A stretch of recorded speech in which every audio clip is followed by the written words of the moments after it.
Vice President Harris, in her remarks today, compared January 6th to Pearl Harbor and 9/11. Can you elaborate on what the thinking was behind that comparison? She's faced some criticism, especially in conservative circles, for that. Well, I would first say that, as the president also said in his remarks, if we look back to some very difficult moments in our history, back in 1861, there were no Confederate flags being waved in the Capitol. In very dark moments in our history, there were not people storming our nation's capital, trying to take over the office and even threaten the Speaker of the House. So instead of, for those who are being critics of the Vice President's remarks, I think instead of focusing on or analyzing comparisons of moments in history, I would suggest that they be a part of solving the threat to democracy that occurs today, that is happening today. And they are using this as an excuse not to be a part of that. Certain dates echo throughout history, including dates that instantly remind all who have lived through them where they were and what they were doing when our democracy came under assault. Dates that occupy not only a place on our calendars, but a place in our collective memory. December 7th, 1941, September 11th, 2001, and January 6th, 2021. On that day, I was not only Vice President-elect, I was also a United States Senator.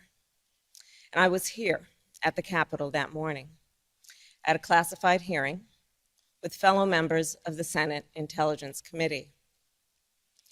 Hours later, the gates of the Capitol were breached. I had left, but my thoughts immediately turned not only to my colleagues, but to my staff, who had been forced to seek refuge in our office, converting filing cabinets into barricades. What the extremists who roamed these halls targeted was not only the lives of elected leaders. What they sought to degrade and destroy was not only a building, hallowed as it is. What they were assaulting were the institutions, the values, the ideals that generations of Americans have marched, picketed, and shed blood to establish and defend. On January 6th, we all saw what our nation would look like if the forces who seek to dismantle our democracy are successful. The lawlessness, the violence, the chaos. I've said it many times, and it's no more true or real when we think about the events of January 6th. We are in a battle for the soul of America. A battle that by the grace of God and the goodness and greatness of this nation, we will win.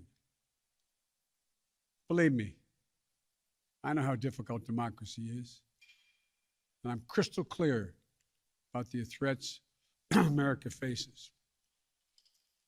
But I also know that our darkest days can lead to light and hope.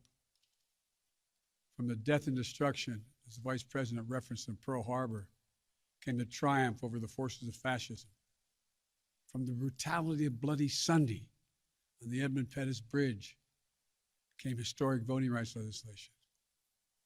So now let's step up, write the next chapter in American history, where January 6th marks not the end of democracy, but the beginning of a renaissance of liberty and fair play.